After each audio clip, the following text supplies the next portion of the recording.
अक्सर हमारे मन में सवाल उठता रहता है कि आखिर हमारी धरती इतनी छोटी क्यों है। अगर हम किसी जुपिटर के साइज जितने ग्रह पर रहे होते तो कितना बढ़िया होता। तो चलिए आज हम पृथ्वी के साइज को 3,30,000 गुना बढ़ाकर उसे सीधा सूरज के साइज का बना देते हैं।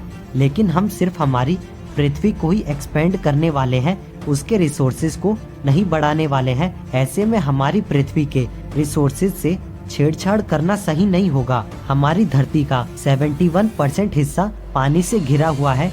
जैसा कि हमने पहले ही माना था कि हम धरती के रिसोर्सेज के साथ छेड़छाड़ नहीं करने वाले हैं, इसलिए धरती के साइज को एक्सपेंड करने पर पानी उतना का उतना ही रहेगा जितना आज है। अब अगर पानी धरती के 71% को कवर करता है तो बड़े बड़े समंदर ऐसे लगेंगे जैसे तेज बारिश में आने पर बाढ़ का पानी सड़कों पर आ जाता है। नदियां ऐसी लगेंगी जैसे बारिश के बाद गड्ढे। और इसी के साथ आपको ढेर सारे प्रॉब्लम्स को भी फेस करना पड़ेगा। अगर आपने बचपन में थोड़ी बहुत भी साइंस पढ़ी होगी तो आप ये जानते होंगे कि सरफेस एरिया इंक्रीज करने पर इवोपरेशन का रेट भी इंक्रीज हो जाता है। मतलब जब हम एरिया को इंक्रीज करते हैं तो सूरज की रोशनी भी ज्यादा एरिया में पड़ेगी। ऐसा अगर होता है तो आप जानते ही होंगे कि सूरज की रोशनी ज्यादा एरिया में पड़ने पर ज्यादा पानी भाप में बदल जाएंगे। और इन्हीं सब के बीच पानी में रहने वाले बड़े बड़े जीव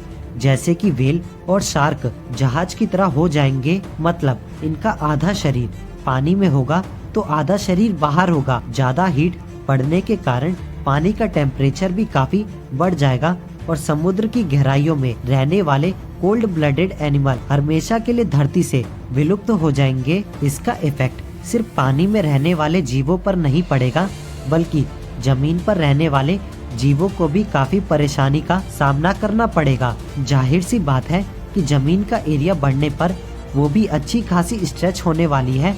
इसके कारण जमीन और पानी के बीच डिस्टेंस बहुत ज्यादा बढ़ जाएगा। ऐसे में जमीन पर रहने वाले जानवरों को पानी तक पहुंचने के लिए बहुत ज्यादा ट्रैवल करना पड़ेगा और वाटर रिसोर्सेज के आसपास ही अपनी जरूरत की सारी चीजें ढूंढनी होगी। वैसे जमीन पर सिर्फ जानवर ही नहीं रहते हैं, हम इंसान भी रहते हैं। ये बात तो साफ है कि हम इंसानों को ज्यादा प्रॉब्लम्स फेस करनी पड़ेगी।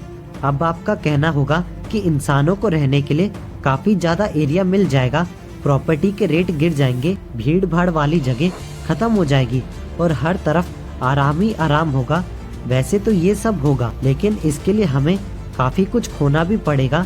जरा आप सोचिए कि अगर धरती का एरिया बढ़ा देते हैं तो धरती के सरफेस पर सॉइल यानी कि उपजाऊ मिट्टी कितनी कम बचेगी। खाना सिर्फ प्लांट से ही मिलता है और प्लांट सॉइल के बिना खाना नहीं बना पाएंगे। अगर वो खाना बनाएंगे ही नहीं तो एनिमल और ह्यूमंस जिंदा नहीं रह पाएंगे। आज के समय में हम एक शहर से दूसरे शहर बड़ी आसानी से चले जाते हैं और आपको काफी कम डिस्टेंस तय करना पड़ता है और समय भी काफी कम लगता है क्योंकि इन दोनों शहरों के बीच का डिस्टेंस काफी कम है।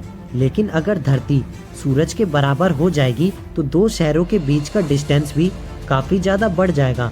मतलब एक शहर से दूसरे शहर जाने में काफी ज्यादा टाइम लगेगा। ऐसे में हमें पूरी दुनिया घूमने का सपना तो छोड़ देना ही पड़ेगा। इस सिचुएशन में ट्रांसपोर्टेशन बहुत ज्यादा बढ़ने वाला है तो इसमें फ्यूल काफी ज्यादा लगेगा और बहुत पैसा भी लगेगा। ऐसे में हमारे नेचुरल रिसोर्सेज भी बहुत तेजी से खत्म होने लगेंगे। पर आखिर हमारे यूनिवर्स पर इसका क्या असर पड़ेगा ये आपने सोचा है?